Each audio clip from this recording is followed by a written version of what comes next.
Buongiorno, ben ritrovati con Focus TG. È stata una lunga notte di festa, di gioia, di entusiasmo per la vittoria del Napoli, il terzo scudetto dopo 33 anni, ma anche di violenza. Vediamo il titolo in prima pagina del Gazzettino: botte e cinghiate nella notte dello scudetto, 6 le persone ferite a Udine, sono salite a 8 nel frattempo, scontri in campo e tensioni fuori dallo stadio. E su questa notte di festa e di violenza vediamo il nostro servizio. È di 8 feriti non gravi il bilancio della calca provocata alla Dacia Arena alla fine della partita tra Udinese e Napoli, con l'invasione dei tifosi all'interno del terreno di gioco. A riferirlo il prefetto di Udine, Massimo Marchesiello. Da quanto abbiamo registrato, ha fatto sapere, non si tratta di feriti da scontro e da colluttazioni, ma di traumi dovuti a cadute provocate appunto dalla ressa. Il direttore della Sores FVG, Amato De Monte, ha confermato il bilancio, spiegando che in totale il servizio di emergenza si è occupato di 15 persone prima, durante e dopo la partita. Non ci sono stati casi gravi, salvo alcune fratture provocate da cadute dall'alto nel momento in cui i tifosi stavano entrando in contatto e c'è stata appunto ressa. Nel dettaglio, il caso più rilevante riguarda una persona che ha riportato una frattura esposta ad una gamba. È stata soccorsa dal direttore della Sores e dal coordinatore infermieristico, entrambi sul posto. Un secondo infermiere nel frattempo aveva organizzato il trasporto in ospedale con il supporto di un'ambulanza della Croce Rossa, in coordinamento anche con il gruppo operativo sicurezza delle forze dell'ordine. Le altre 5 persone sono state soccorse per traumi meno gravi, tra cui un trauma toracico, un trauma cranico e dei traumi agli arti. Sono state tutte e 5 trasportate in ospedale tra il Santa Maria della Misericordia di Udine e l'ospedale di San Daniele del Friuli. Altre persone infine hanno raggiunto il pronto soccorso del nosocomio friulano con mezzi propri. Momenti di tensione si sono vissuti nel finale del match, quando i tifosi partenopei hanno fatto invasione di campo, provocando la reazione di alcuni supporters bianconeri. Da lì si sono scatenati degli scontri sul terreno di gioco, poi contenuti dall'intervento delle forze dell'ordine, che hanno creato un lungo cordone tra distinti e tribuna, facendo arretrare e poi defluire all'esterno dello stadio i sostenitori napoletani. A seguire, le aree calde dei parcheggi sono state controllate fino a tarda notte a distanza da polizia, carabinieri e guardie di finanza, onde evitare il ripresentarsi di punti di contatto tra le tifoserie. E non so se avete visto stanotte le immagini di Napoli in festa, davvero c'era davvero di tutto, sembrava quasi una città in guerra, erano botti, fuochi d'artificio, bengala, cielo blu e rosso, migliaia di persone per le strade. Per fortuna il bilancio è meno grave di quanto si potesse immaginare. Festa anche a Padova, in Prato della Valle. Vediamo il servizio di Valentina Visentin.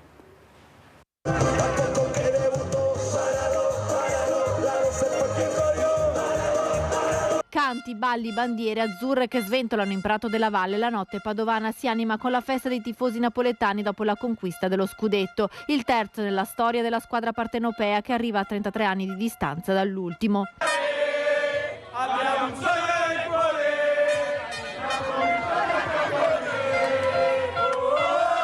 Tanti napoletani che vivono a Padova e che ieri sera si sono ritrovati al Napoli Club di Tencarola, nei locali o nelle abitazioni per guardare la partita, e poi dopo il fischio finale sono scesi in piazza per festeggiare con cori che da Piazza Cavour sono culminati in Prato della Valle. Una serata di gioia per tutti, anche per il questore di Padova, Antonio Sbordone, che da grande tifoso del Napoli ha seguito la partita allo stadio del Friuli a Udine, mentre a Padova il prato si tingeva di azzurro.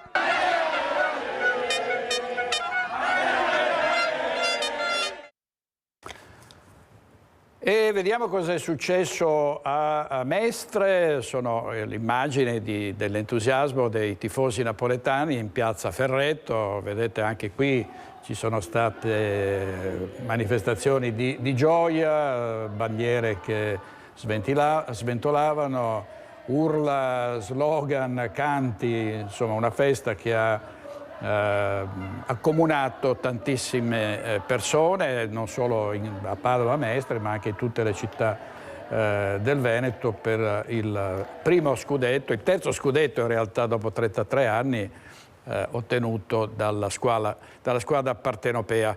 Tra poco andiamo da Alex Giuliano a Bassano del Grappa, però vediamo. Abbiamo parlato in questi giorni di lavoro, abbiamo parlato del decreto lavoro e abbiamo sentito gli industriali, tra questi industriali anche Leopoldo Destro, che ha spiegato quali sono le ragioni degli imprenditori rispetto a un intervento che ha aumentato i soldi in busta paga, però gli industriali ritengono che non sia ancora del tutto sufficiente. Vediamo.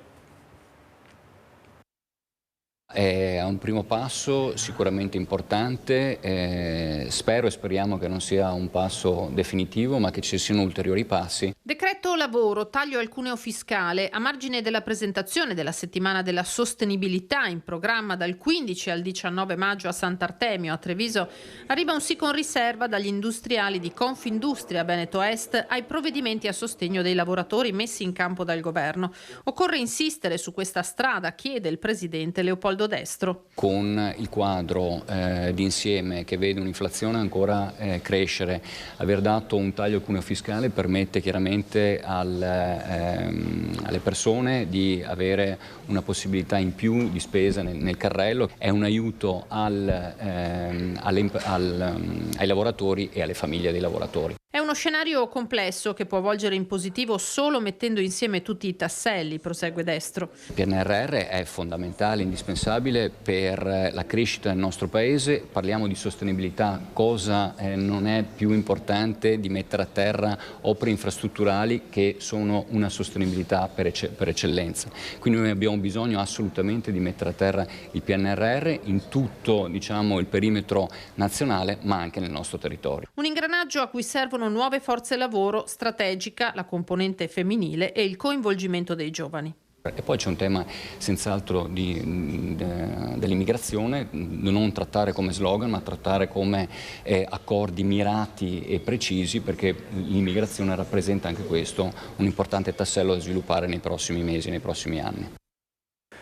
Tanto acque agitate nel governo perché c'è stato lo scontro con la Francia sui migranti e poi il governo sotto accusa dall'opposizione per il commissariamento di INPS e INAIL. Vediamo il titolo del Fatto Quotidiano: la Meloni si prende la RAI e caccia i vertici INPS e INAIL. Tridico, che è il presidente dell'INPS, aggressività politica, PD e 5 Stelle, grave forzatura, fumata nera sul nuovo generale comandante della Guardia di Finanza.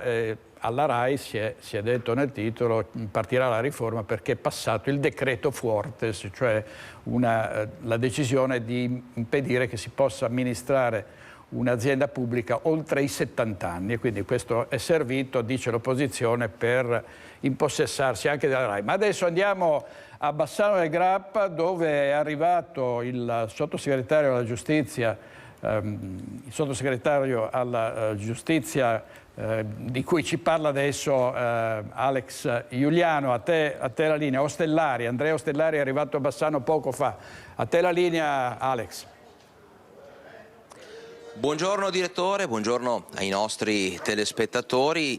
Dici bene, il sottosegretario alla giustizia Andrea Ostellari, il senatore, è proprio alle nostre spalle, nella sala alle nostre spalle, sta concludendo una riunione, un incontro importante, tema su cui ruota la visita del sottosegretario qui a Bassano, l'ennesima visita qui nel territorio, è il Tribunale della Pedemontana, l'apertura del nuovo Tribunale della Pedemontana. Ebbene, il senatore Ostellari sta incontrando le associazioni di categoria, perché sarà un tribunale delle imprese anche, quindi non solo un tribunale del territorio, e proprio questa mattina, direttore, in attesa proprio di darvi poi tutti gli ultimi aggiornamenti, ci collegheremo più avanti proprio ascoltando la voce del sottosegretario alla giustizia. Questa mattina noi, girando per Bassano, abbiamo raccolto la voce degli imprenditori, la voce dei commercianti, degli esercenti, che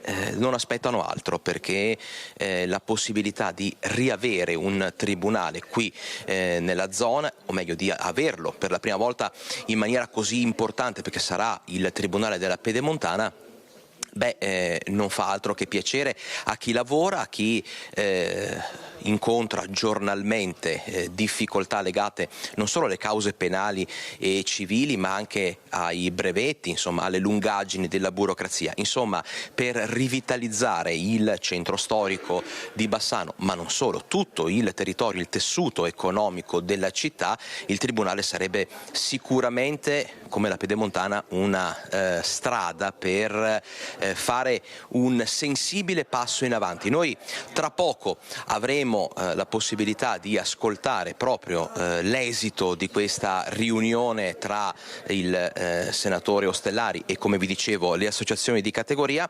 Segnalo che anche dal CNA di Treviso, insomma, sono arrivate delle precisazioni, perché ci sono comunque problematiche legate alla carenza di personale poi eventualmente da inserire all'interno del Tribunale, quindi chiederemo anche questo al sottosegretario alla Giustizia, se effettivamente, insomma, con la riapertura del Tribunale della Pedemontana, che sembra oramai avviata a concludersi e a avere un lieto fine, ci possono essere anche degli sviluppi per quello che riguarda il personale da inserire all'interno.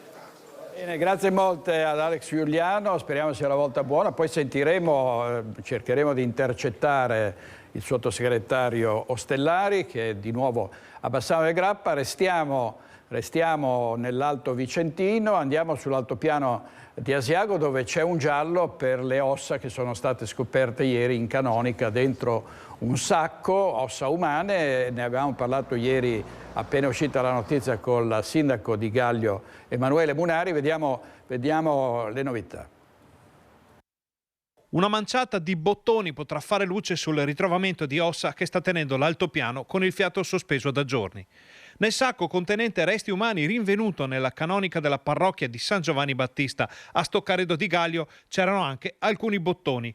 È quanto trapela in queste ultime ore sulla vicenda, e questa novità porta a pensare che i bottoni siano stati messi nel sacco proprio perché rinvenuti assieme alle ossa nel territorio di Stoccareddo, che nel secolo scorso ha ospitato un cimitero di guerra. Pare, ma l'indiscrezione non è confermata, che si possa trattare di bottone di una divisa militare, dettaglio che chiuderebbe il cerchio, identificando in modo definitivo i resti contenuti nel sacco ritrovato in canonica con quelli di un caduto del primo conflitto. Resta invece da chiarire perché quel sacco sia stato dimenticato in una soffitta, forse per decenni. Nel frattempo la procura ha aperto un fascicolo ipotizzando il reato di occultamento di cadavere e dovrebbe affidare a un anatomo-patologo una verifica per dare un inquadramento temporale ai resti. Pare inoltre che sia già stata fatta una prima ispezione delle ossa riconducibili a un individuo di sesso maschile morto da molto tempo. Tutti indizi che riconducono a un milite ignoto della prima guerra ritrovato chissà quando e per motivi sconosciuti non consegnato alle autorità.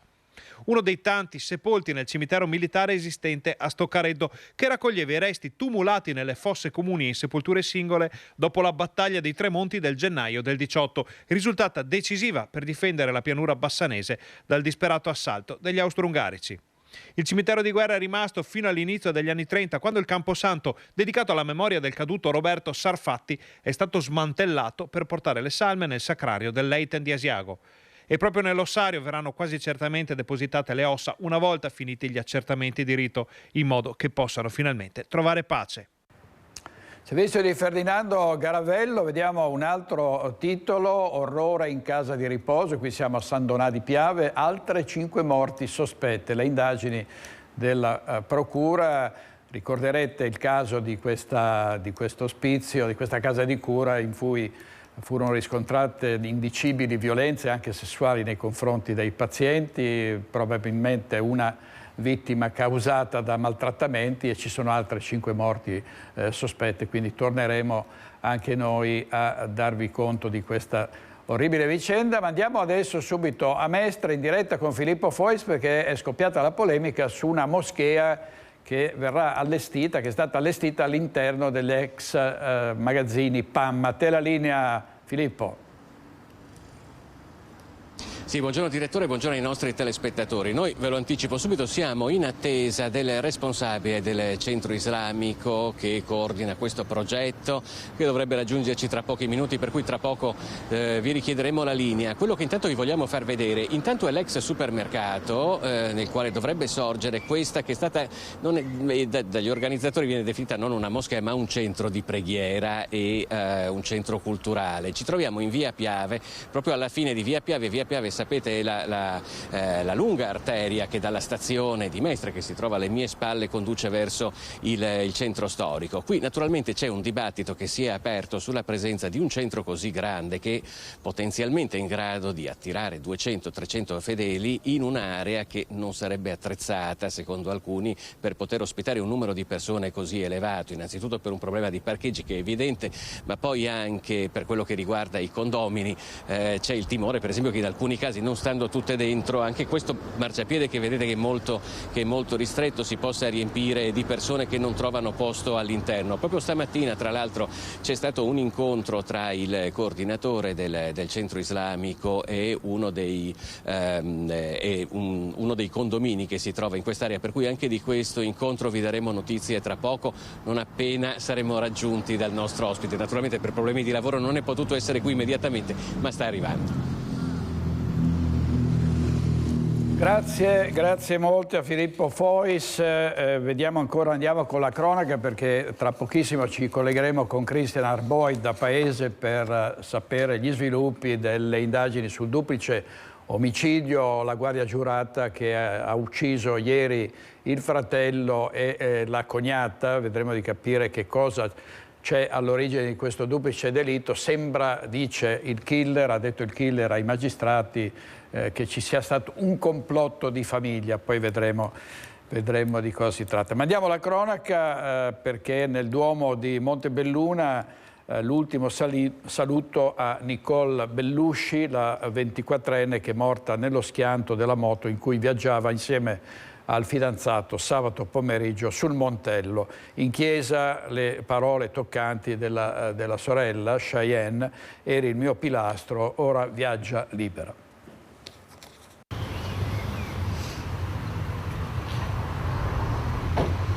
L'ultimo bacio alla sua bambina, quella mano posata sulla bara, difficile da staccare. Mamma Monia accompagna insieme a papà Pasquale e alla sorella Cheyenne la sua Nicole nell'ultimo viaggio terreno prima dell'addio. Nicole Rebecca Gaia Bellusci, morta a soli 24 anni, sbalzata a terra dopo lo schianto della moto su cui viaggiava contro un palo telefonico sabato pomeriggio sul Montello insieme al fidanzato, anche lui morto sul colpo. Fa così male che mi sembra di non viverlo. Oggi penso a tutti quegli abbracci, sorrisi ed esperienze rimandate che vorrei regalarti e regalarci. Mi manchi. Le parole di Cheyenne risuonano nel Duomo di Montebelluna gremito. La messa inizia con la lettura della lettera della sorella. Eri il mio pilastro, dice, sorella, migliore amica, confidente, un'anima bella e pura. Oggi sei pronta per salire in sella e partire per sempre. A volte penso di non potercela fare, poi guardo mamma e papà e penso che devo farcela per forza. La bara bianca, i fiori colorati, il casco bianco appoggiato sulla bara. Era arrivata la moto nuova, racconta durante l'omelia il parroco Monsignor Genovese. Arrivato anche il libretto di circolazione. Grande era la passione per i motori, condivisa con Antonio. Se n'è andata improvvisamente un sabato pomeriggio, insieme ad Antonio, che aveva incontrato da un po' di tempo, e c'erano sogni da realizzare. Una celebrazione composta ma toccante. Domani nella chiesa di Breda di Piave l'ultimo saluto ad Antonio Cerruti, il 31enne alla guida della moto. Un'altra comunità chiamata a raccolta per sostenere un padre e una madre che dovranno dire addio al loro figlio. Anna De Roberto, vediamo un grave incidente che c'è stato ieri sera a San Martino di Lupari con 2 donne che sono rimaste ferite. La strada regionale 53 Postumia si conferma tra le arterie stradali più pericolose della provincia di Padova. Ieri sera nel tratto che attraversa San Martino di Lupari un nuovo incidente. 2 auto si sono scontrate frontalmente. Le 2 donne alla guida sono rimaste ferite in modo serio. I pompieri accorsi da Cittadella hanno messo in sicurezza i mezzi ed estratto da un'auto una delle 2 autiste rimasta incastrata al posto di guida. Sul posto sono intervenuti anche i sanitari del SUEM 118. Le 2 donne sono state stabilizzate e trasferite in ospedale, una in elisoccorso, l'altra in ambulanza. Sono gravi ma non in pericolo di vita. E questa era Valentina Visentin. Adesso andiamo, in attesa di collegarci in diretta con Cristian Raboita, andiamo comunque a Paese, dove c'è stato il duplice omicidio. Massimo Pestrin, che ha ucciso il fratello e la cognata nella loro azienda agricola di famiglia. Sentiamo cosa ha detto l'avvocato di Pestrin, Annalisa Zalin, e poi vedremo altre testimonianze e altri servizi. Vediamo. È una persona di poche parole, questo rende tutto più difficile. Ecco, lei però chiederà una perizia. Adesso sto valutando. Avvocato, oggi come l'ha trovato? Turbato. E ha detto qualcosa lei? No.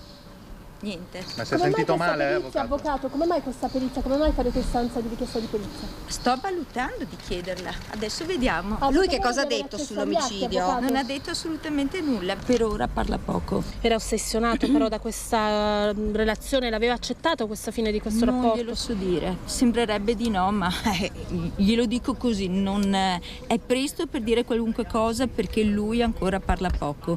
Quindi non so dirvi altro. Come mai si sarebbe accanito proprio con Lino? Questo ce lo domandiamo tutti. Io personalmente per prima, visto che lo devo difendere. Lino e Rosanna avevano rapporti con la ex moglie? Non glielo so dire. Massimo Pestrin era un uomo che aveva molti problemi, la separazione dalla moglie, aveva cambiato lavoro, si era trasferito proprio in questa azienda agricola e viveva insieme al fratello, alla cognata, all'altro fratello, si occupavano appunto di questa attività. E purtroppo i rapporti pare non fossero idilliaci, c'erano vecchi rancori, dissidi pare economici.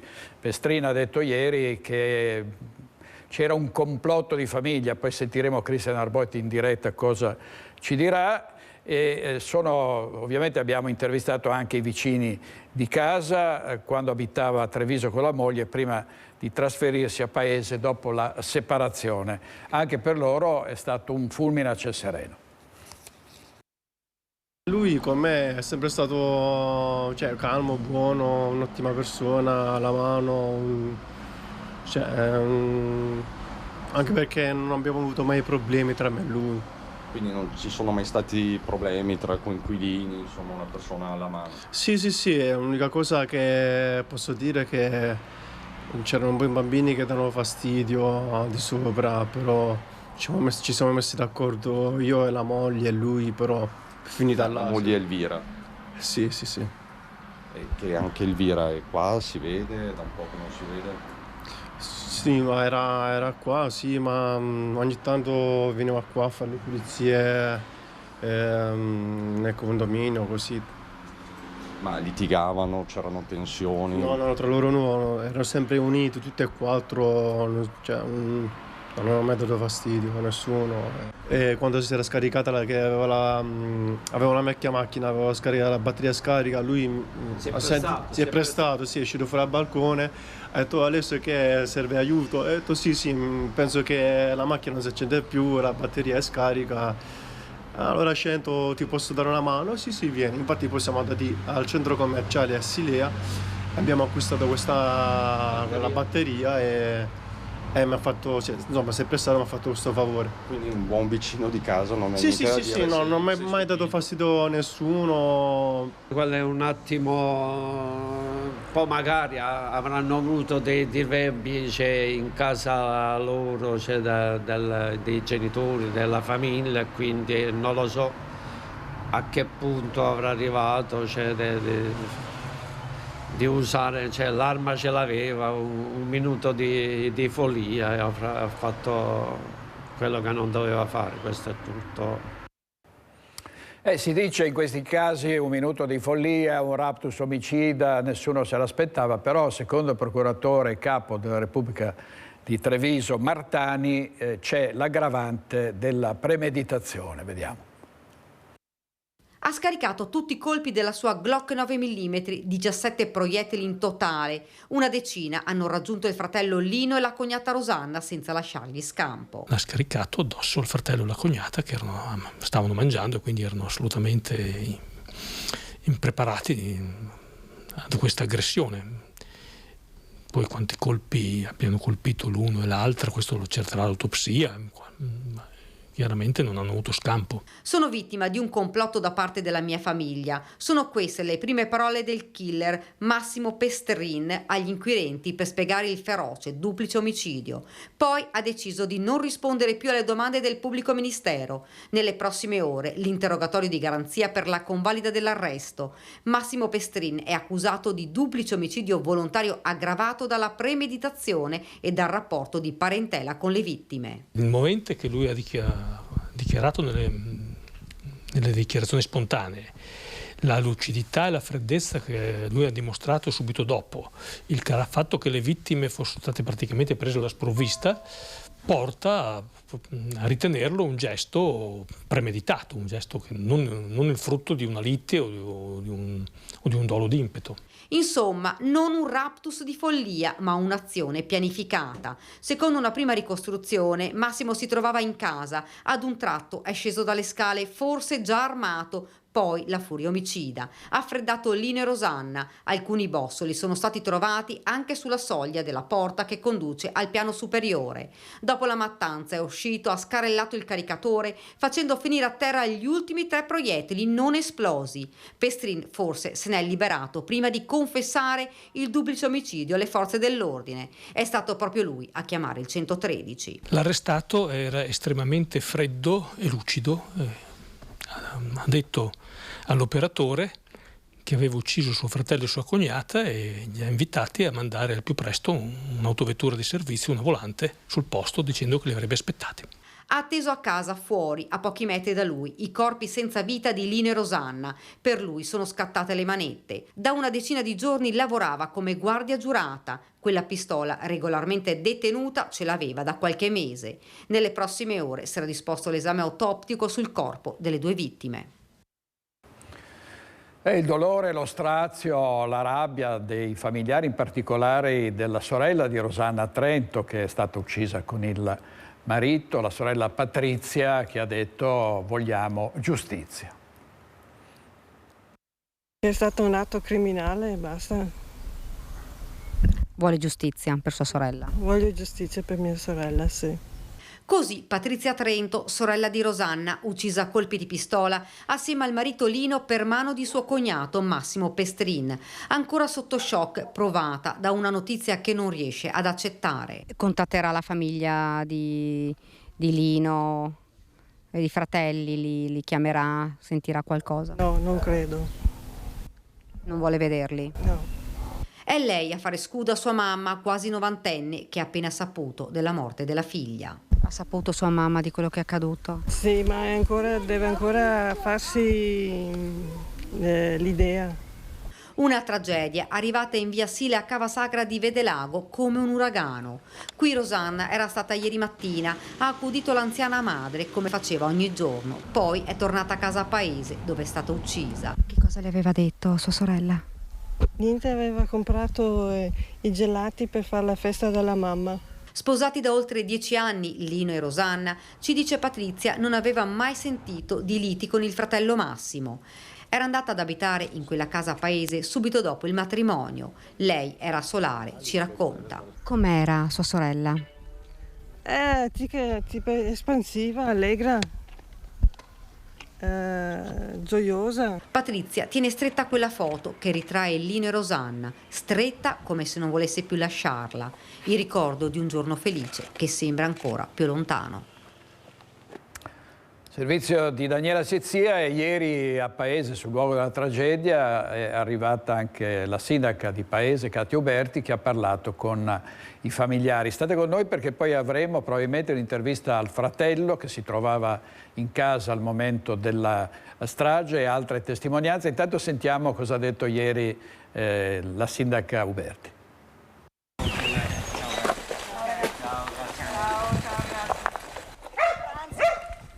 45 lunghi minuti, tanto è durato l'incontro tra i sindaci di Paese Katia Uberti e Quinto, Stefania Sartori, e la famiglia Pestrin, Giancarlo, fratello di Massimo, ora in carcere, e di Lino, che invece non c'è più. Un primo abbraccio, prima con Martina, la moglie, poi con Giancarlo, accanto ai loro figli. La coppia era in casa ieri, i figli a scuola, ha sentito gli spari. La cognata era uscita, pensava fosse uno scherzo, quando lui ha detto ho sparato, chiama i carabinieri e dice ma figurati, e quindi lei è rientrata tranquillamente e in realtà dopo qualche minuto ha sentito le volanti e ha capito che non era uno scherzo. Era in casa dei fratelli, Massimo da pochi mesi, rientrato dopo l'ufficialità della separazione con la compagna, una donna di origine albanese di 44 anni dalla quale ha avuto 2 figli. Lui era qui comunque domiciliato dal fratello e la cognata da qualche mese e niente, non si spiegano sto fatto, nel senso che non c'erano litigi di per sé, non era una famiglia litigiosa, anzi Rossana era molto disponibile, lo ospitava tranquillamente, quindi non si spiegano i fatti. Nella zona i Pestrin erano ben conosciuti proprietari dell'allevamento e anche di alcuni terreni. Avevano, lascia intendere un vicino, accumulato dei debiti per l'acquisto di alcuni macchinari agricoli. Economicamente per loro non era un periodo facile. Hanno preso anche la terra qua. Sulla rotonda ci sono i cartelli e il padrone le ha levato la terra. Problemi che vengono avanti, sì. Era una situazione difficile? Credo che sì. E questa era un'intervista di Anna De Roberto. Vi dicevo, tra poco andremo anche di nuovo a Paese con Christian Arboit per altre notizie, altre testimonianze importanti. Vediamo una notizia che è arrivata poco fa. A Udine un tifoso del Napoli è morto d'infarto dopo la festa, per cui diciamo che le vittime, cioè i feriti sono saliti a 8, adesso c'è anche un morto che si aggiunge al morto in un altro morto in una sparatoria che c'è stata a Napoli, non si capisce se nell'ambito di questa festa o per altre ragioni. Sembrava di aver visto collegato Francesco Rattai da Polverara, vediamo se lo abbiamo, l'avevo visto sul monitor, no, non c'era. Allora andiamo sull'altopiano di Asiago, torniamo sull'altopiano. Dopo l'avvistamento dell'orso interviene il presidente della provincia di Vicenza, Andrea Nardin. Equilibrio fra fauna selvatica e civiltà che va gestito da personale qualificato, attualmente sotto organico, ha detto il presidente della provincia. Vediamo il servizio di Sharon Di Carlo. Mi sembra proprio un equilibrio tra fauna selvatica e civiltà, che in qualche modo devono coesistere nell'interesse di entrambi. Equilibrio tra uomo e natura, ma soprattutto contesti sempre più affollati. In altopiano quella dei lupi è ormai un'emergenza. Non si fermano infatti le predazioni alle stalli e agli animali da pascolo. E ora probabilmente il territorio altopianese dovrà fare i conti ancora una volta con un altro ospite, l'orso. Di pochi giorni fa infatti una foto che immortalerebbe un esemplare a girarsi nei boschi del Barental nel comune di Luisiana Conco. Un equilibrio, quello tra fauna selvatica e civiltà, che secondo il presidente della provincia di Vicenza, Andrea Nardin, andrebbe gestito da personale qualificato. Vediamo come sia difficile anche dalla cronaca gestire il sottile equilibrio tra la fauna selvatica e i cittadini che in qualche modo vogliono fruire di quelli che sono gli spazi della natura. Pensiamo alle montagne, alle colline, al lago, e come questo equilibrio sia molto difficile. Noi abbiamo 17 agenti che verranno potenziati grazie anche a un primo interagire che c'è stato con la Regione Veneto e vedrà in qualche modo fornirci 3 nuovi agenti, ma questi non saranno sufficienti da soli, saranno necessari nuovi potenziamenti. Andiamo in diretta, torniamo in diretta da Paese con Christian Arboit. Raccontaci tutto, Chris. Sì, direttore, ti ho chiesto subito la linea perché con me c'è Giancarlo Pestrin, fratello di Massimo Pestrin, l'uomo, il 51enne, che 2 giorni fa ha colpito a morte con la pistola il fratello Lino, fratello sempre di Giancarlo, e la signora Rosanna Trento, la moglie di Lino. Allora Giancarlo, innanzitutto condoglianze, grazie per essere qui con noi. Abbiamo insistito parecchio, direttore, però insomma volevamo un po' mettere anche il punto sulle tante dichiarazioni, sulle tante ricostruzioni che in questi giorni si stanno facendo su questo duplice delitto che ha sconvolto la famiglia e la comunità. Innanzitutto, Giancarlo, le faccio la domanda più banale: lei come sta e che giorni sono per voi? 2 giorni fa era peggio, adesso sto migliorando. È sempre un bruciore di stomaco perché non sai spiegarti il motivo. Non sai spiegarti il motivo. Lei 2 giorni fa, a quest'ora sostanzialmente, 48 ore fa, lei era in casa, dov'era? Stavo mangiando, ma è successo all'1:15. Ero nel divano la solita mezz'ora, il pomeriggio faccio mezz'ora e ho sentito, ma sono venuto fuori, era già troppo tardi. Lei cosa ha visto? Ha visto i corpi a terra? Ho visto i proiettili per terra, i carabinieri che puntavano la pistola a me perché avevano paura che saltassi di là. L'istinto era qui, ma non mi hanno detto cosa era successo. Non mi avevano detto niente. Perché, ecco direttore, l'allarme quel giorno è partito dallo stesso Massimo che ha chiamato i carabinieri, poi Massimo si è avvicinato a casa di Giancarlo dove c'erano all'interno Giancarlo, la moglie e i figli, stavano pranzando e ha mostrato la pistola. Inizialmente, ci raccontava la moglie, sembrava quasi uno scherzo, cioè voi non vi eravate resi conto, avevate sentito gli spari però. Non avevamo dato peso. Chi va a pensare che va a fare una roba del genere? Sì, non mi frulla neanche per la testa una roba del genere. Non mi frulla, no. Quindi lei di fatto poi ha visto Massimo. Massimo le ha detto qualcosa nell'immediatezza? Perché suo figlio ci diceva che si è messo qui vicino, in questa casetta qui di legno. Perché sono venuto fuori, c'era il carabiniere qua con la pistola che mi fermava a me e c'erano gli altri 2 e il carabiniere là con mio fratello, perché l'istinto era ucciderlo in riumarmi, era una cosa grande, ma non sapevo cosa era successo, non sapevo. Poi lei ha visto anche i corpi di suo fratello? No, perché i corpi ho scoperto che sono mandato, perché tutta la famiglia ci ha portato a Montebelluna i carabinieri, perché pensavano che la colpa era nostra, che era un complotto che una cosa assurda. Ci hanno preso i telefoni, delinquenti proprio ci hanno trattato. L'ho saputo quando sono montato in macchina con i carabinieri, ma ho chiesto: ma cosa è successo? 2 sono le alternative, l'ambulanza non l'abbiamo chiamata, ha detto, la seconda immagini lei. Così sono venuto a sapere che è di mio fratello. Ma senta, com'erano i rapporti con suo fratello Massimo? Chi era suo fratello Massimo? Non saprei neanche come definirlo, un inutile, una persona inutile. Una persona che non ti potevi ragionare, non potevi ragionare. Lui di fatto si è fatto sfuggire il fatto che pensava che voi familiari complottavaste contro di lui per ecco, no. Che complotto? E voi sapevate, dice, dei tradimenti della moglie di Massimo e siete stati zitti. Ma avevo detto una volta, avevo detto questo, che i tuoi problemi, questo, te la tenere Titi, te la risolvo a Titi, i miei problemi mi risolvo. Se che lui non era buono risolvere i problemi. Quindi c'era una separazione difficile. Senta, le faccio una domanda: c'erano violenze in famiglia? Cioè suo fratello aveva picchiato la moglie? Non mette mano sul fuoco. Penso di sì comunque. Qualche schiaffo si è partita. Volavano botte. Sì. Per cui io penso che sia andata via lei. Senta, qualche anno fa Massimo aveva strattonato anche suo padre durante una lite. Sì. Sì, non era inutile, una persona inutile. È andato via, abbiamo aiutato, guarda cosa è successo. E i figli adesso dove si trovano? Ma i figli sono uguali a lui.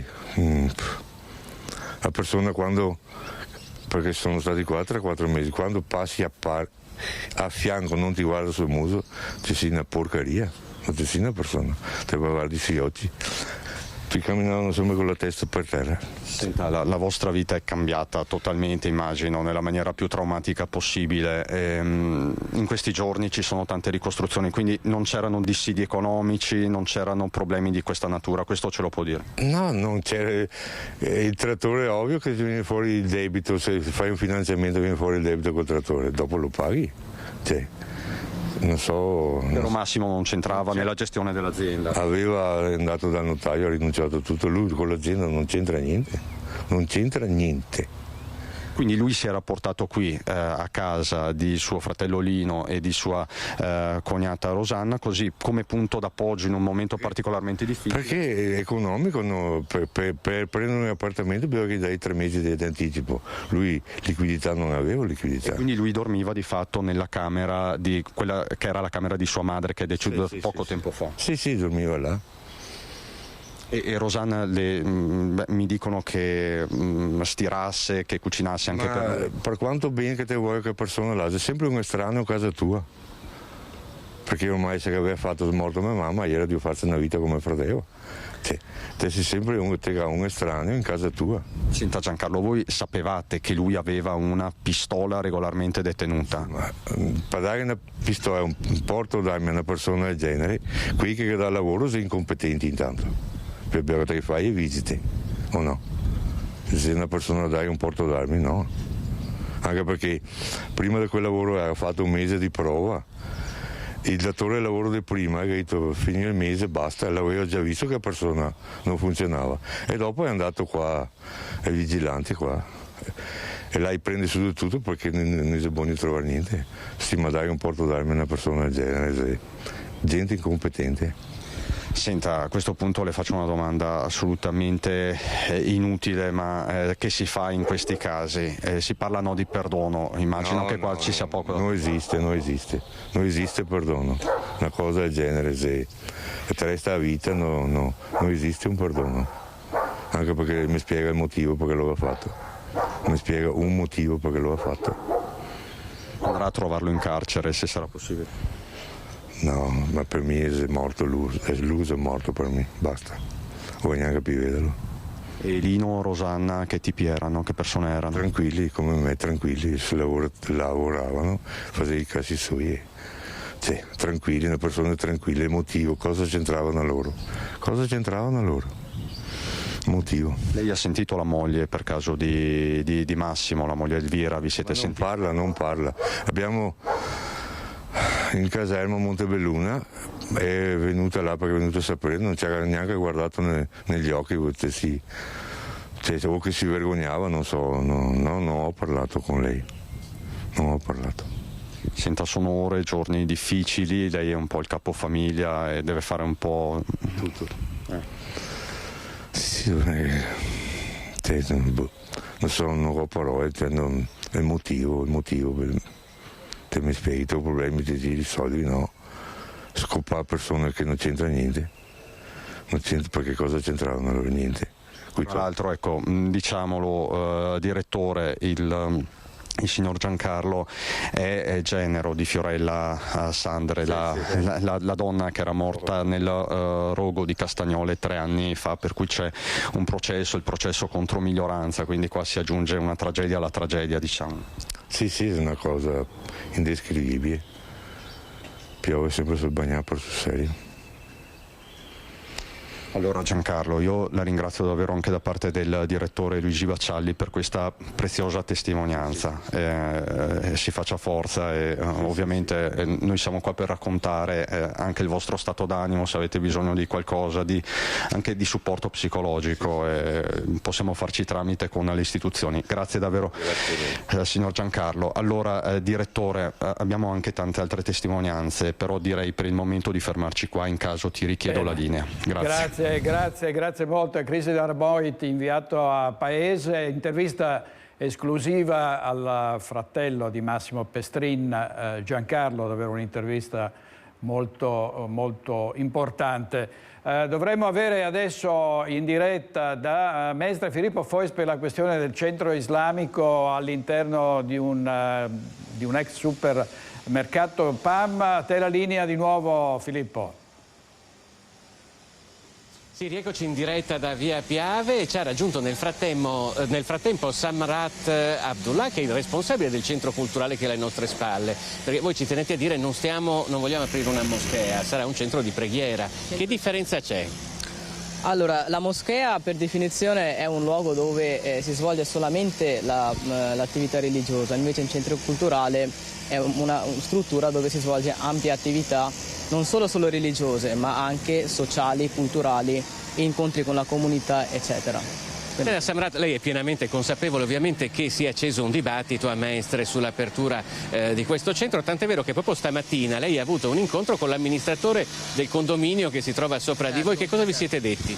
Allora, l'amministratore ci chiedeva appunto quali saranno le nostre attività e io di conseguenza ho chiesto all'amministratore qual è il problema e se ci sono da parte dei condomini problemi che possiamo risolvere. Lui ci ha detto che io gli ho esposto le attività che andremo a svolgere e mi ha detto che non ci sono problemi perché la normativa permette di svolgere le attività che intendiamo fare. E i condomini non hanno problemi, ma ci hanno detto di rispettare l'orario, rispettare la quiete e basta, quindi del resto non ci sono criticità di quanto io avevo letto precedentemente nell'articolo che eravamo a piedi di guerra, ma non c'era una situazione di questo tipo. Non ha trovato tutta questa ostilità? Infatti ho chiamato io l'amministratore per fissare l'incontro per capire la situazione e se potessimo intervenire per risolvere parlando, discutendo la cosa, quindi non c'è quella situazione lì. Quell'ostilità di cui si è parlato. Senta, qua ci troviamo, lei lo sa benissimo, lo sanno tutti, naturalmente anche i fedeli che sono qui dentro, in una zona che non ha una bella nomea, cioè una zona malfamata, voi ne siete coscienti, ma avete detto noi vorremmo anche porre un argine a questo fenomeno malavitoso che c'è qui nell'area. Esatto, sì, con un po' di cultura secondo me si può anche vitalizzare e rendere più viva questa parte della città, ma diciamo nel senso positivo rispetto a ciò che succede come lo spaccio, la droga, la prostituzione anche, per dire. Quindi cercheremo di dare un segnale positivo alla città. Tra l'altro c'è da dire che qua vicino c'è anche il Cinema Piave, che è un cinema che era chiuso da parecchi anni, che adesso è stato acquistato dalla comunità cinese e credo che sarà utilizzato anche in questo caso per attività religiose. Non so se voi siete in contatto. Esatto, l'ho sentito, ho presente anche il locale che l'hanno acquistato per destinarlo per una funzione prettamente religiosa, quindi va bene. Allora, Samrat è bengalese, la comunità bengalese è veramente molto folta a Venezia, parlavamo prima, sono almeno 10.000 persone che abitano in comune di Venezia, anche i cinesi sono diverse migliaia. Queste due aperture d'altro canto non possono che testimoniare quello che è un dato di fatto di una città che è sempre più multietnica e sempre più internazionale, anche qui a Mestre. Direttore, io per ora direi che qui da Via Piave è tutto, per cui ti restituisco la linea. Grazie molte Filippo Fois e al suo ospite. Dovremmo andare tra pochissimo a Bassano del Grappa dove c'è in diretta Alex Giuliano con il sottosegretario alla giustizia Andrea Ostellari, che è di nuovo in città per il prossimo varo del Tribunale di Bassano del Grappa. Pensate quanto è importante per i bassanesi un tribunale proprio lì in loco e che non li costringerà appunto ad andare ogni volta che sia necessario fino a Vicenza. Vediamo se c'è, mi dite se c'è pronto Alex Giuliano e casomai gli diamo la linea. Non c'è ancora, allora io direi con ovviamente Tony Esposito, chi c'è con te Tony oggi? Simone Merlo, Tony Esposito e Simone Merlo, andiamo in pubblicità e poi torniamo subito con Focus TG, state con noi. Grazie anche perché avremo altri servizi, altri collegamenti in diretta da paese dove c'è stato il duplice omicidio. A tra poco.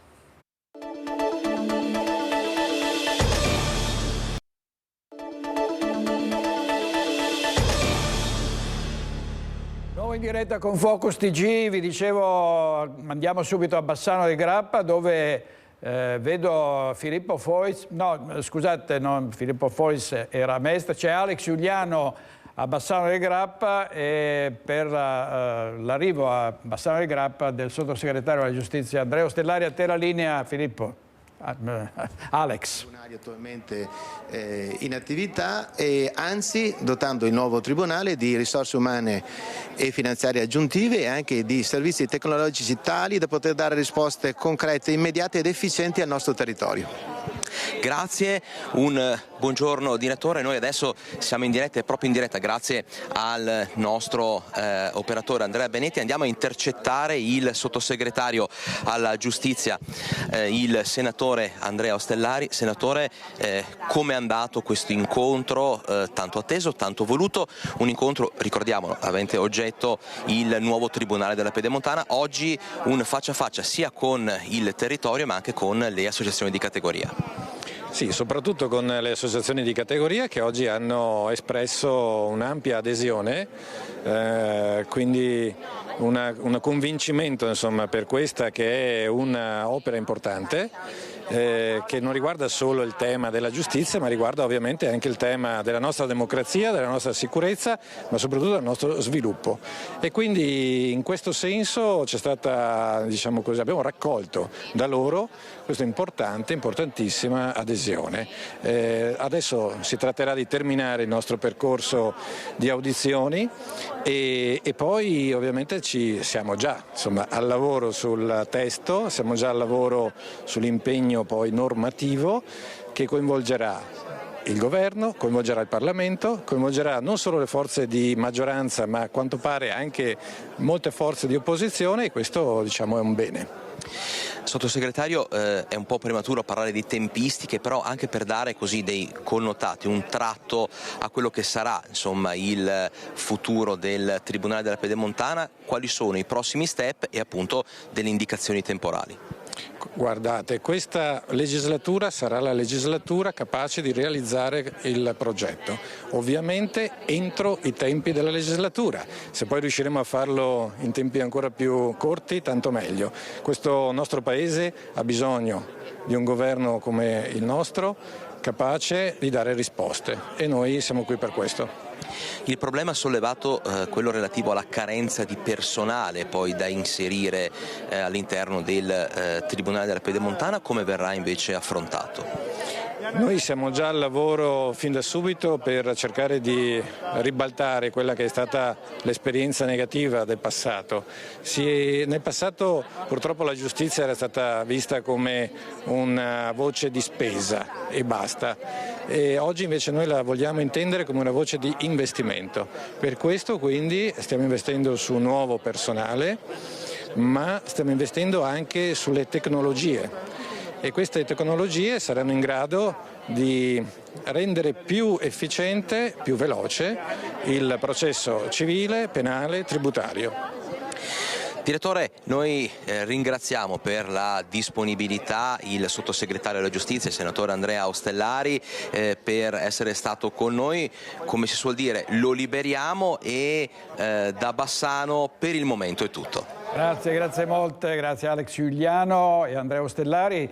Certo, se i termini sono quelli della fine entro la fine della legislatura, i tempi potrebbero allungarsi perché la legislatura è appena iniziata e quindi mancano ancora quasi 5 anni. Speriamo che si riesca a realizzare questo nuovo tribunale, anche perché c'è una cittadella giudiziaria già pronta che è costata 12 milioni e i vicentini si aspettano, i bassanesi si aspettano che questo tribunale parta al più presto. Restiamo a Bassano del Grappa dove l'opposizione alza la voce sul progetto Santa Chiara, domande senza risposta, questa è una delle accuse. È ancora polemica sul progetto del polo museale Santa Chiara con l'opposizione che contesta innanzitutto i risultati e le cifre che l'amministrazione aveva anticipato in commissione. Un dibattito animato dalle domande delle minoranze, per lo più senza risposte. Avevano annunciato soluzioni miracolose, imminenti, pose della prima pietra, costi zero per il comune, poi insomma in realtà nulla di tutto questo sta avvenendo. Nel frattempo è arrivata dopo molti mesi, dagli annunci, una proposta di un privato, un leasing, una collaborazione pubblico-privato che alle opposizioni non piace. Questa proposta sembra arrivi a un valore di circa 22 milioni di euro per l'amministrazione comunale. Se fosse così è evidente che è una cifra non sostenibile per quanto riguarda il bilancio di Bassano del Grappa, tenuto conto soprattutto del fatto che già molti soldi sono stati spesi là e quindi non è accettabile che si spendano oggi ulteriori 22 milioni di euro avendo perso quelli che sono anche i finanziamenti di Cari Verona che c'erano, che erano quantomeno dai 5 ai 7 milioni di euro, persi per incapacità di far fronte agli impegni presi da parte di questa amministrazione comunale. Uno scetticismo che si traduce in tempi lunghi e difficili da rispettare entro il mandato amministrativo della Giunta Pavan. È impossibile che una procedura così complessa, ammesso e non concesso che tutto vada come deve andare, possa trovare il suo compimento entro la fine del mandato. Il futuro per le minoranze è tutto da rifare. Si pensa già infatti al prossimo sindaco e alla prossima giunta che dovranno rimettere in discussione tutto il progetto. Si spera a questo punto che la prossima amministrazione, che non sarà questa amministrazione, rimetta in discussione un progetto di questo tipo, che è un progetto che non è assolutamente in linea con le esigenze della città. Adesso andiamo a Padova da Anna De Roberto, perché la sfrontatezza dei truffatori non sembra avere limiti, si travestono persino da carabinieri. Sentiamo Anna De Roberto in diretta da Padova.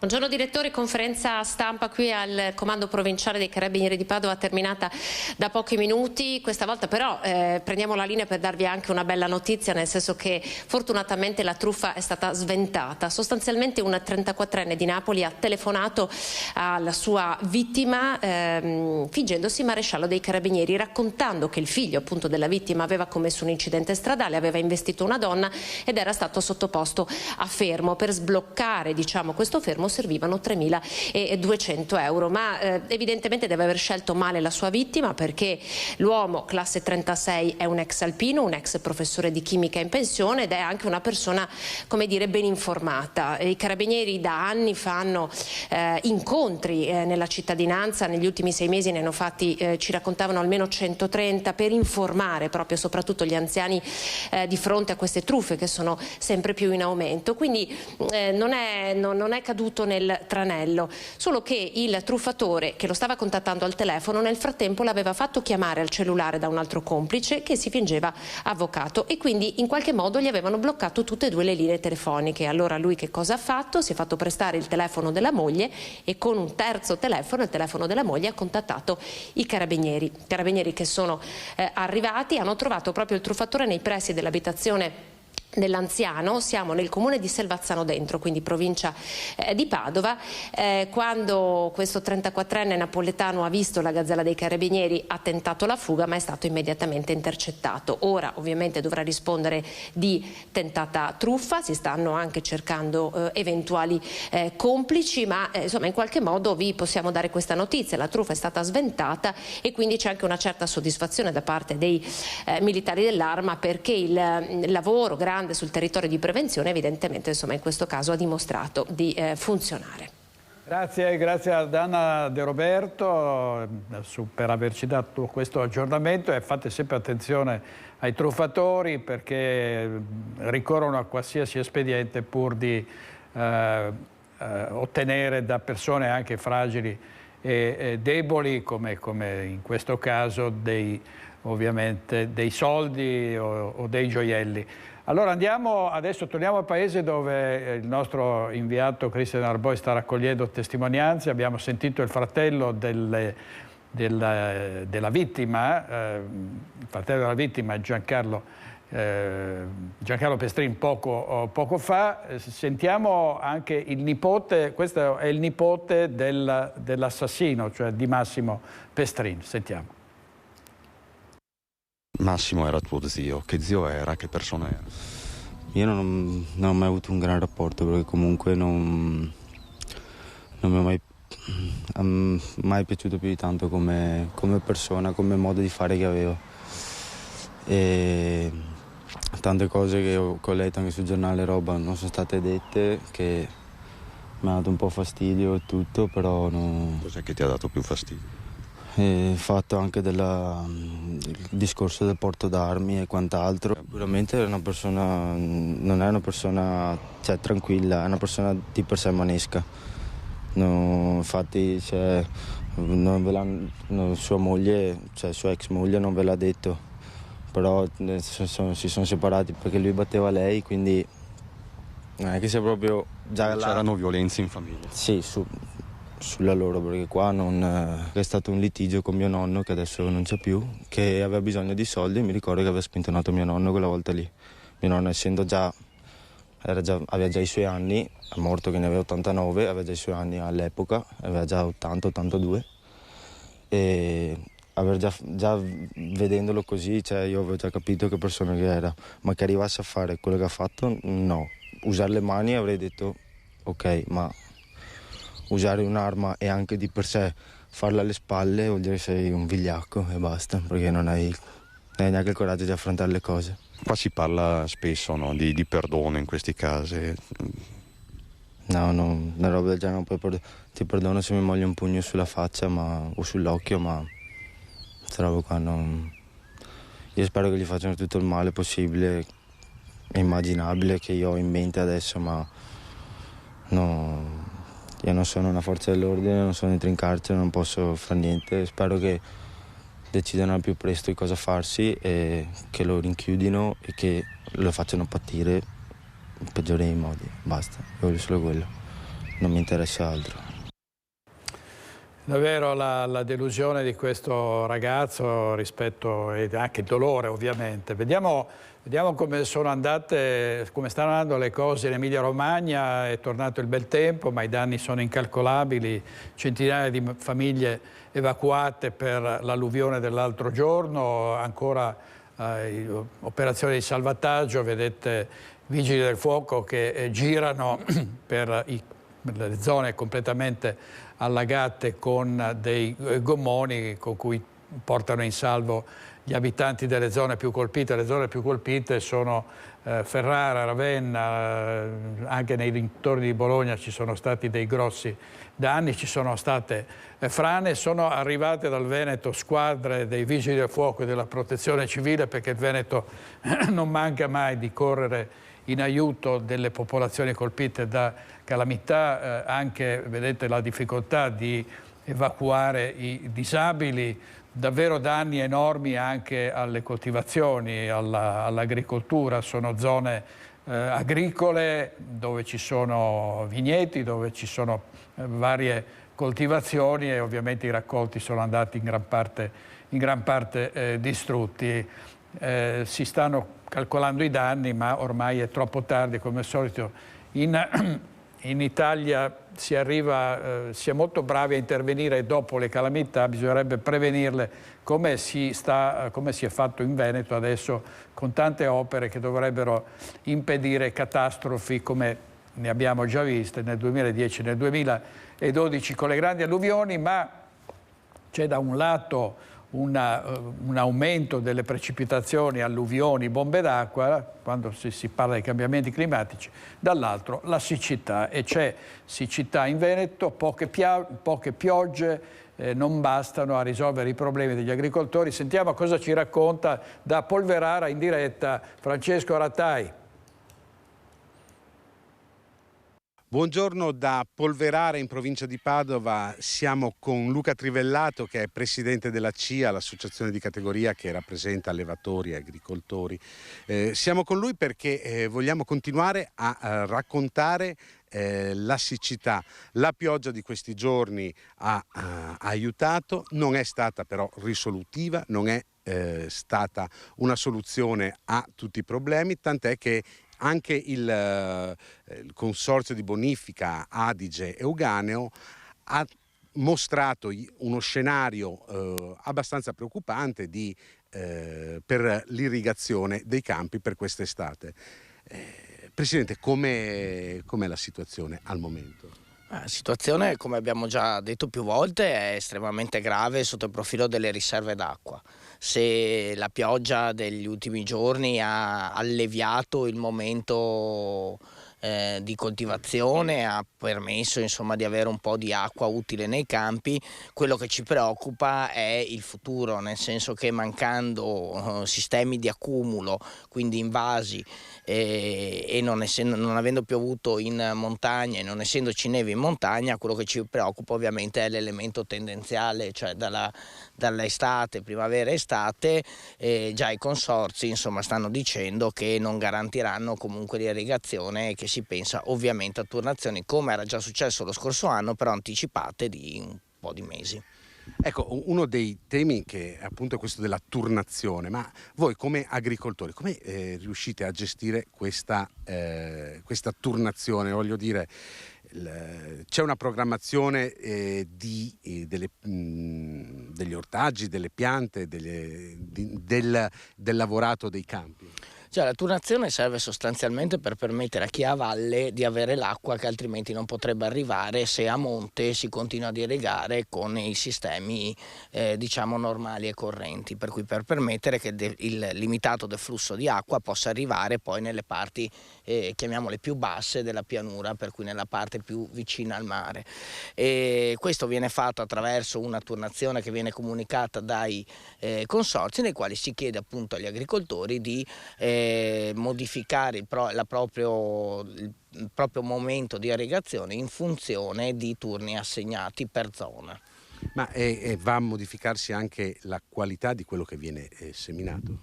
In questo momento ovviamente c'è stata una ridotta semina del mais, che è una delle culture principi diciamo dei nostri territori, però che è molto idroesigente, e infatti molti colleghi si sono orientati più verso il frumento come cultura autunno-invernale, primaverile, e verso invece la soia per quanto riguarda la coltura estiva. È chiaro che una riflessione va fatta soprattutto per quanto riguarda il futuro, cioè una riflessione su che cosa andremo a coltivare nel futuro sarà una cosa importante che dovremo cominciare a ragionare come comparto agricolo. Ecco, questo sicuramente non lascia tranquilli, anche perché quello che viene prodotto nei campi è quello che finisce poi sulle nostre tavole. Da Polverara vi restituisco la linea. Grazie a Francesco Rattai. Quando ci sono invece intense precipitazioni, molti comuni sono andati sott'acqua in Veneto, e quindi si è proceduto con l'ampliamento dei bacini di contenimento delle piene. Anche Torri di Quartesolo non si è sottratta dei danni. Sentiamo cosa ci dice il sindaco di Torri di Quartesolo, Diego Marchioro, che vedo insieme a Luisa Bertini. A te, Luisa. Sì, buongiorno a voi, buongiorno ai nostri telespettatori. Siamo qui a Torri di Quartesolo in compagnia con il sindaco Diego Marchioro per parlare di due aspetti dei cambiamenti climatici, cioè la siccità e le alluvioni di cui negli anni il comune è stato colpito. Quindi lei lancia un po' un SOS dicendo bisogna riadattare le strutture a questa nuova situazione climatica. Sì, io ritorno a fare un appello a tutte le istituzioni, a partire dalla Regione, perché in questo momento noi ci troviamo presi fra momenti di grandissima precipitazione, di nubifragio e lunghi periodi di siccità.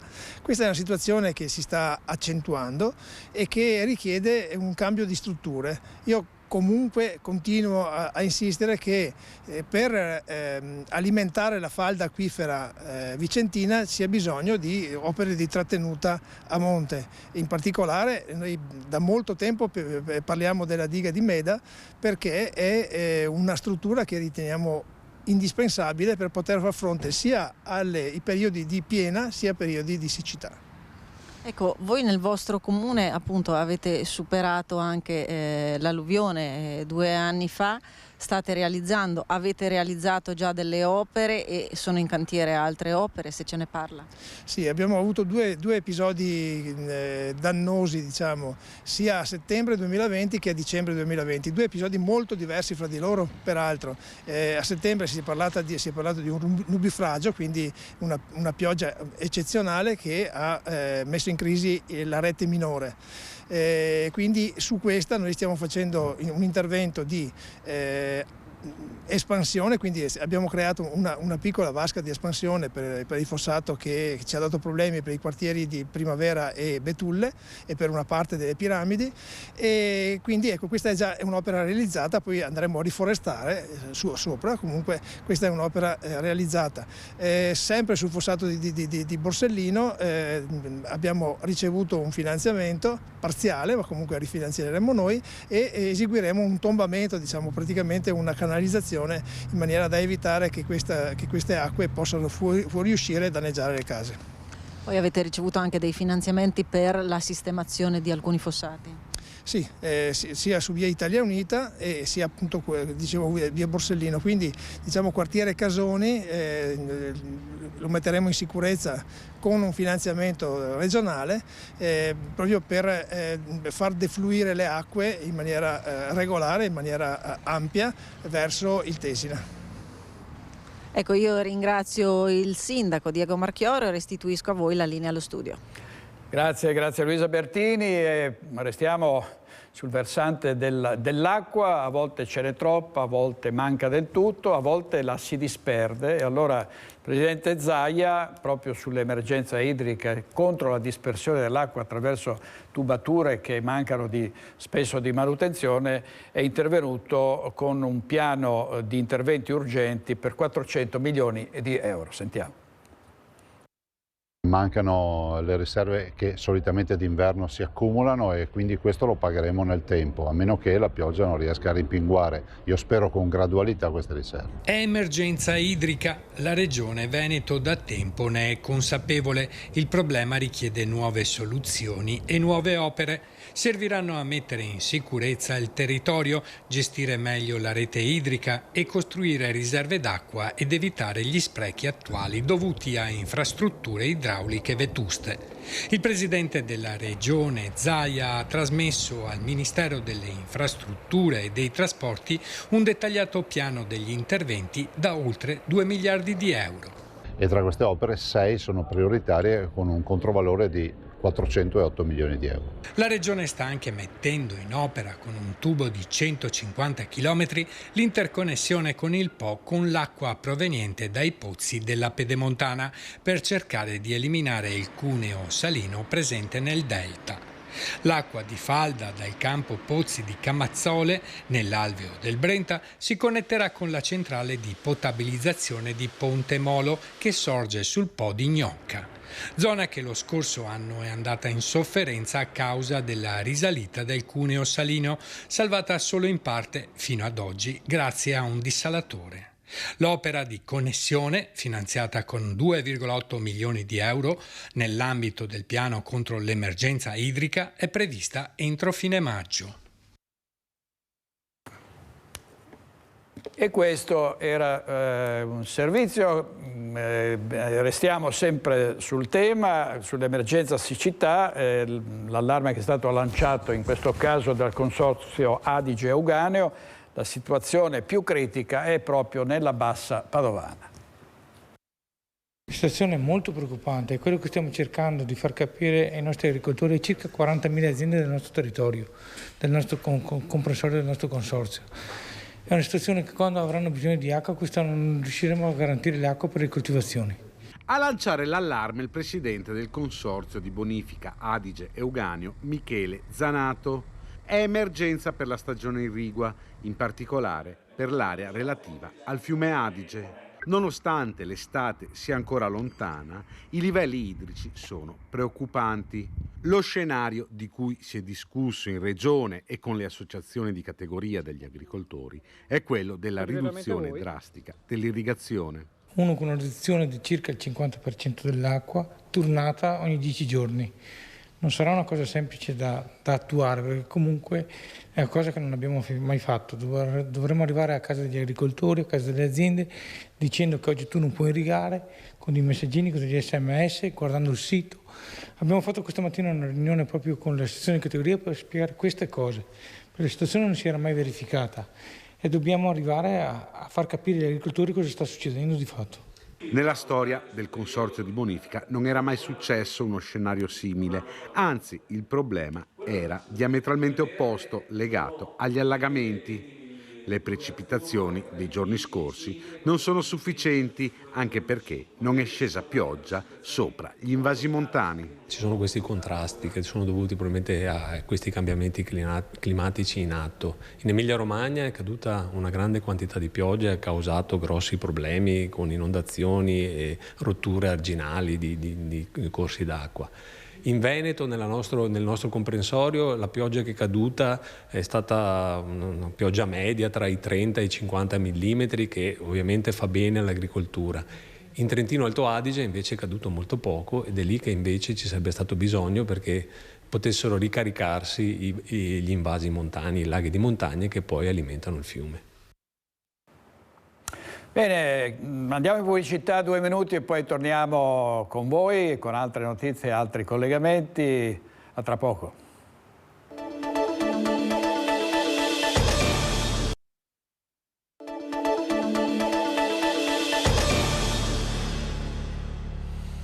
Eccoci di nuovo, apriamo una finestra sulla politica locale, ovviamente le amministrative del 14 e 15 maggio, siamo in piena campagna elettorale, a Focus la sera si alternano, si avvicendano tanti candidati, ma c'è un altro appuntamento politico importante che è quello del congresso per la segreteria regionale della Lega in Veneto. Il congresso si svolgerà a giugno, non si sa ancora quale è la data, ma Salvini ormai ha dato il via libera e ci sono a questo punto 3 sfidanti, l'attuale commissario Alberto Stefani, Roberto Marcato, assessore regionale allo sviluppo, e una new entry che è quella di Franco Manzato. Franco Manzato è stato vicepresidente della Regione del Veneto, è stato anche assessore e si è detto disponibile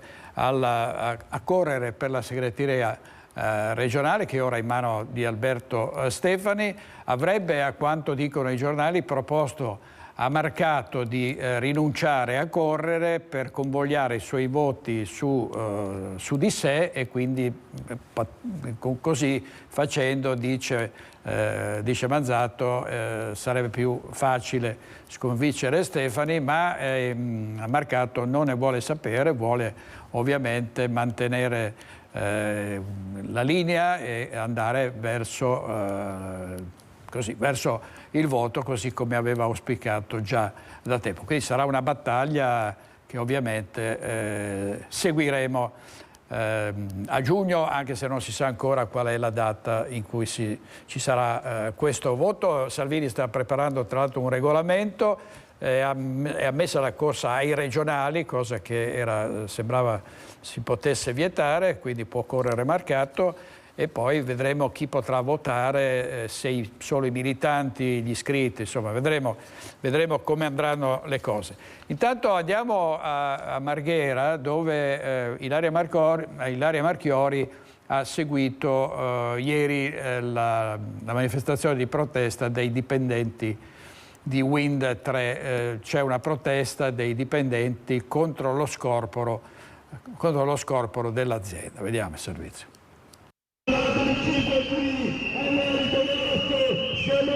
Presidio davanti alla sede di Wind 3 in via Torino a Mestre per la protesta dei dipendenti che hanno incrociato le braccia per 8 ore contro la cessione della rete dell'azienda alla Netco. Siamo molto preoccupati perché il rischio è che l'azienda venga venduta e divisa a dei fondi di investimento e quindi il rischio concreto è di perdita dei posti di lavoro, ma soprattutto di perdita di un'azienda tecnologica importante che diventerà secondaria, perché scorporando la rete dalla parte commerciale diventano 2 piccole aziende che non contano niente. E la nostra paura è che questo sia solo l'inizio, che anche per TIM e poi per Vodafone questa sia la strada. Il rischio è quello che abbiamo già vissuto in altre aziende, perché quando fanno queste operazioni le aziende di telecomunicazioni abbiamo visto che successivamente nell'arco di 2-3 anni si va ad una forte riduzione del lavoro. Quindi licenziamenti e famiglie che purtroppo non possono mantenersi. Sicuramente la soluzione è quella di avere un'azienda integrata. Wind 3 deve rimanere unica in tutti i suoi asset, rete, commerciale, mondo dell'informatica. Chiediamo ovviamente anche un intervento del mondo politico, un mondo politico che in tutti questi anni, a prescindere dal colore che c'è al governo, non ha mai aiutato questo settore. I sindacati infatti si rivolgono nuovamente al governo lanciando un appello. Noi chiediamo al governo un impegno su questo settore, perché questo settore non può essere considerato solo quando c'è la pandemia, perché collega tutti quanti, ha permesso a scuole, lavoro e quant'altro di essere attivi in quei momenti lì. Non serve con i bandi per le frequenze a rialzo che noi in Italia abbiamo pagato i più alti di tutti quanti gli altri paesi europei, quindi questo è un settore in questo momento ha bisogno di aiuto. Servizio Ilaria Marchiori, andiamo a Belluno. C'è stato uno scambio di opinioni molto vivace martedì in Consiglio Comunale sul tema della registrazione dei bambini nati da coppie omogenitoriali. Tutto è scaturito dalla mozione sottoscritta dai gruppi di opposizione con la quale si chiedeva al Consiglio Comunale un segnale chiaro di stimolo al Parlamento per legiferare in tal senso. Il servizio di Tiziana Bolognani. L'ideologia ha vinto sul diritto al riconoscimento dello stato giuridico dei bambini nati da coppie omogenitoriali. Maggioranza compatta nell'emiciclo di Palazzo Rosso contro la mozione presentata dai gruppi di opposizione con la quale si chiedeva al sindaco di trascrivere entrambi i nomi dei genitori nelle registrazioni anagrafiche di figli di coppie omogenitoriali e al Consiglio Comunale di sollecitare unitariamente il Parlamento a legiferare in materia di stato giuridico di questi bambini in nome della tutela dell'interesse del minore. 18-12 l'esito della votazione e a nulla sono valsi i tentativi di convincere i consiglieri di destra e centrodestra al discernimento. Non torniamo al Medioevo, ragazzi, davvero. Se fossimo un consiglio comunale di 32 ragazzi tra i 17 e i 21 anni, usciremmo da qui all'unanimità assoluta. L'ultima parola definitiva l'ha avuta il sindaco Oscar De Pellegrin. Io credo che la linea che è stata messa qui, rispettando quello che la legge permette di fare, non è negare un diritto a nessuno. Quindi noi siamo per rimanere nella legalità, nel rispetto della legge. Legge che nella fattispecie non esiste perché in materia c'è un vuoto legislativo. C'è al contrario una circolare inviata ai prefetti dal ministro Piantedosi sulla scorta di una sentenza della Corte di Cassazione con la quale si impone ai sindaci di interrompere le registrazioni degli atti di nascita dei figli nati da coppie omogenitoriali, che è quanto fece nell'ultimo mandato l'ex sindaco Jacopo Massaro, ma il suo atto ora è stato impugnato dalla Procura di Belluno. Io mi sono assunto la responsabilità di effettuare comunque quella trascrizione, quella registrazione. Mi auguro che rispetto all'impugnazione effettuata dal procuratore, sicuramente comprensibile naturalmente da parte del procuratore, che peraltro ha espresso anche alcune considerazioni che io condivido assolutamente, ecco, mi auguro che ci sia da parte del Comune l'intenzione di resistere in giudizio. Oggi in regia Tony Esposito e Simone Merlo. Andiamo a Vicenza, più in particolare a Creazzo, per l'inaugurazione di una nuova ciclopedonale che collega Creazzo a Vicenza e praticamente contribuisce a formare quella che si chiama l'autostrada delle bici, che punta a collegare le città del nord. Vediamo cosa ci dice Luisa Bertini.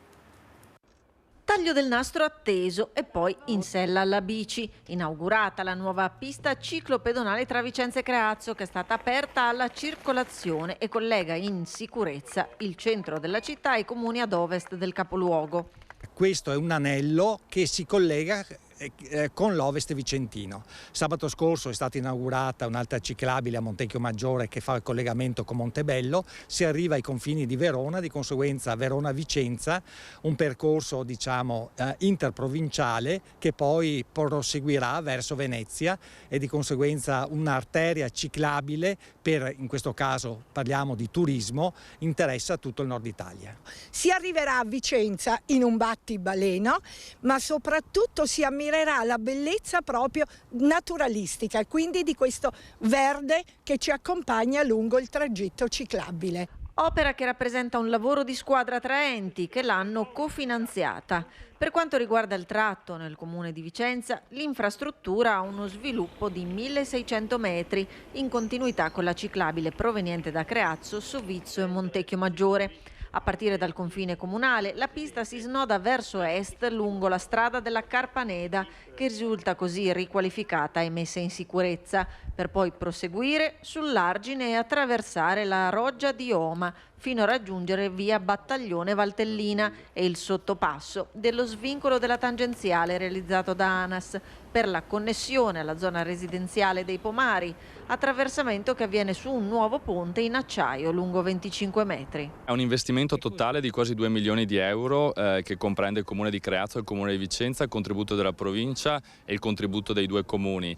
È una pista ciclabile che si sviluppa di fatto al confine tra i due comuni in un percorso naturalistico veramente molto bello, ma soprattutto che ci dà la possibilità anche di abbattere gli spostamenti casa-lavoro in auto, perché è una valida alternativa all'automobile, ripeto, in un percorso che dal comune di Creazzo entra all'interno della città di Vicenza. E ovviamente abbiamo sentito il parere anche degli stessi ciclisti, sentiamo. Noi ci siamo addentrati in questo polmone verde che è la ciclopedonale appena inaugurata che collega Vicenza a Creazzo. Tanti i ciclisti che l'hanno appena percorsa e che noi abbiamo sentito. Lei l'ha già provata? Emozioni a caldo, utilità, per cosa la userà? Sì, io abito a Creazzo proprio, io per frequentare Vicenza in bici era un calvario, per dei pericoli, per le rotatorie eccetera. Adesso ho fatto la pista, è molto scorrevole, bella all'interno del boschetto, è bella, si esce proprio qua ai Pomari, è bellissima. Lei la userà per sport o per lavoro? No, per sport, per sport. Speriamo che questo possa essere appunto un primo passo per la città, il primo collegamento e un'apertura a nord, sud, est, ovest per valorizzare anche il territorio che abbiamo. Ricordiamo che questo farà parte del percorso di Eida, da Susa fino a Trieste, Alta Italia da attraversare e speriamo che lo facciano in tanti. Questa è una fortuna, è rischio e pericolo, è vita passare per Ponte Alto, è una meraviglia. Bellissimo questa qua, spesso qua da Creazzo fino a Ponte è molto bella. Bene, tutti soddisfatti, chiudiamo con due titoli del Corriere del Veneto.